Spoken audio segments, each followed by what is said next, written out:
Did all the Targaryen rulers know about the Song of Ice and Fire prophecy? Well, let's look at what the books and the TV show tell us, and we can examine the two most likely scenarios here. Now, when trying to understand this, we have to understand that the show and the books are giving us two very different nuggets of information that could be complementary, but also might not be. Because House of the Dragon introduced us to the prophecy of the Song of Ice and Fire.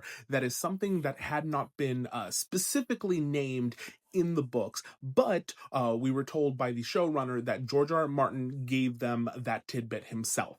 He said that like Aegon had a dream. He called it this. This is something you guys can use in the show, but that isn't something that was named in the books. The books, on the other hand, have a very similar prophecy, I think thematically, and it's that of the Prince Who Was Promised. The Prince Who Was Promised prophecy seems to be some sort of an offshoot of the Azor Ahai prophecy. Azor Ahai was that legendary figure who ended the First Long Night, but has since been applied to kind of Westeros and the Targaryens-ish specifically. We have Melisandre, who refers to Stannis as the Prince Who Was Promised, kind of interchangeably with Azor Ahai, but part of that we can deduce might come from Stannis's Targaryen heritage because his grandmother was a Targaryen, and we know that the Targaryens of that time period were obsessed with the Prince Who Was Promised prophecy. We know this because Maester Aemon from Up at the Wall, he was knowledgeable of it and very interested in it, and we know that Rhaegar was as well.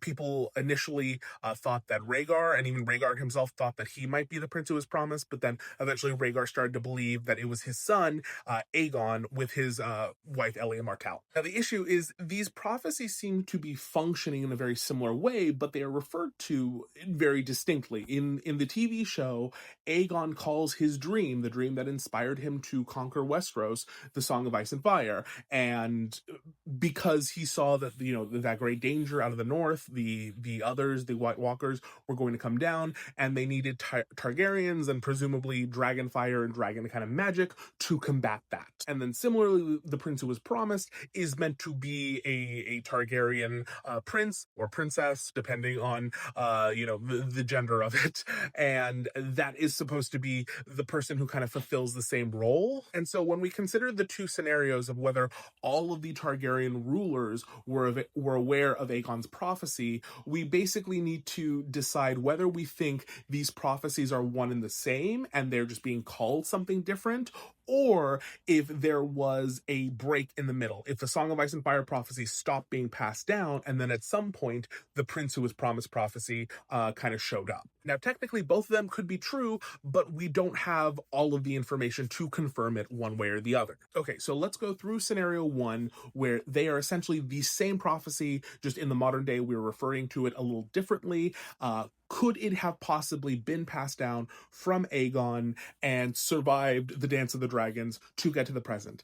I think technically yes. The next bit will contain mild spoilers from House of the Dragon. So the big issue with this is we don't know if the passing down of the prophecy was interrupted and stopped because of the events of the dance where, most of the Targaryens are massacred and only a couple of them make it out alive. The assumption being that Rhaenyra would have been the last to hear it from her father, and then did she pass it on to either Aegon II or Aegon III, Aegon III being her son. Now, I doubt that at any point she would have told Aegon II. In Fire and Blood, it's a retelling of those events, and we know kind of how that last meeting between her and Aegon went down, and it's not mentioned, so I don't think she would mention it to him. But she did have Aegon III with her when he was still, very young. So there is the possibility that, once she is down to that kid, that she, tells him, hey, if you're king one day, this is the skinny, here's the prophecy, go remember it. And, he's so fucked up for the rest of his life because of the events of the dance that is a possibility. He might have heard it from her, and then maybe the line isn't broken. Because at that point, he could have mentioned it to his children. He could have also mentioned it to his younger brother Viserys, who would become Viserys II, and then Viserys II could have passed it on, and then it could have kept going going, you know, all the way to the present. So there you get scenario one where like the prophecy does get passed on, but maybe the verbiage changes a little bit. I'll be honest, I don't think this is the case, because I think the verbiage is so distinct. I think that the prince who was promised is either like a basically like a different prophecy or like a different telling of a similar prophecy, and it's because of what we learn from this guy up here. Okay, so scenario two, the dance happens, and the prophecy is lost because in the shuffle, Rhaenyra isn't able to pass it on to anyone who retains it, or maybe, you know, she passes it on to Aegon the Third, but then he doesn't tell like Viserys II, whatever. It sometime in the course of the dance or the aftermath of the dance, it is lost. How do we know about the prince who was promised prophecy in the present? Well, we can assume that it might have something to do with Aerys the First. I almost said Aerys the Second, but that's the Mad King, not him. Now, this next section will contain some mild spoilers from A Night of the Seven Kingdoms, though nothing wild. So let me introduce you to Aerys the First, who is the guy on top over there. He is, let's see, he is Rhaenyra and Daemon's great grandson? Great grandson. Because Rhaenyra to Viserys, Viserys to Aegon, Aegon to Aerys. Yeah. No. Rhaenyra to Viserys, Viserys to Aegon, Aegon to Daeron, Daeron to Aerys. Ha! It's confusing. But anyway, Aerys becomes king after his father, Daeron, passes away, and Aerys, he's not the kingly type. He doesn't care. He's a book man. He likes his books. He likes his library. He wants to read. You want him to do king stuff, and he's like, but I gotta go book. I gotta go book here. This is my thing. Fuck my responsibilities. I am a library man, okay? And so he reads a lot. He takes in lots of information. And then something we learn from Egg in A Night of the Seven Kingdoms is Egg is under the impression, or at least hopeful, that dragons are going to come back into the world someday. And he says so because his brother Daeron has had dreams about them. And then he specifically says because Aerys read a prophecy in a book. And the prophecy seemingly insinuated that dragons would return. Now, what I am under the impression of, this is just my opinion, me extrapolating, yada yada, is I think the prince who was promised prophecy probably comes from Aerys reading some sort of related passage in a book. Now, where does that prophecy come from? It can come from any number of places. It can be something from, you know, Ashai, where we get like the Azor Ahai mythos and everything, or perhaps maybe he finds something that like the earlier Targaryens left behind. So maybe the Song of Ice and Fire does survive because it's written down, and then Aerys finds it, and, you know, they start discussing a version of the prophecy now.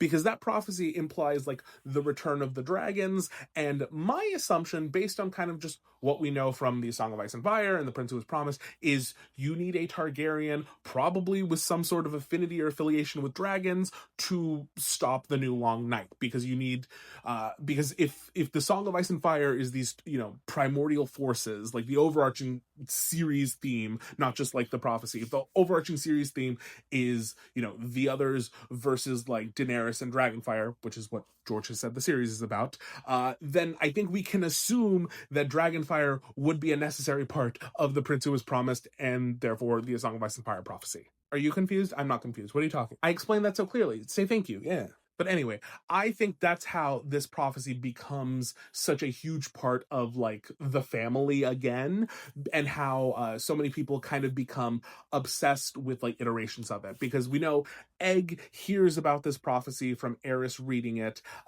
Egg would, you know, Aegon the Fifth would then become very obsessed with the idea of bringing dragons back, and then there would be the whoopsie daisy at Summerhall, and then because of that, Rhaegar is born at Summerhall in the like shadow of the family tragedy, and then he becomes obsessed with the idea of the Prince Who Was Promised prophecy as well, and then that spirals into the whole Lyanna fiasco, and then the war of Robert's Rebellion, and it's a mess. So did all the Targaryens know? Maybe not. But either way, they know something now, and it's causing problems, or, you know, it might be helpful. Who knows? Daenerys, do something, please. Anyway, have a good night. Bye-bye.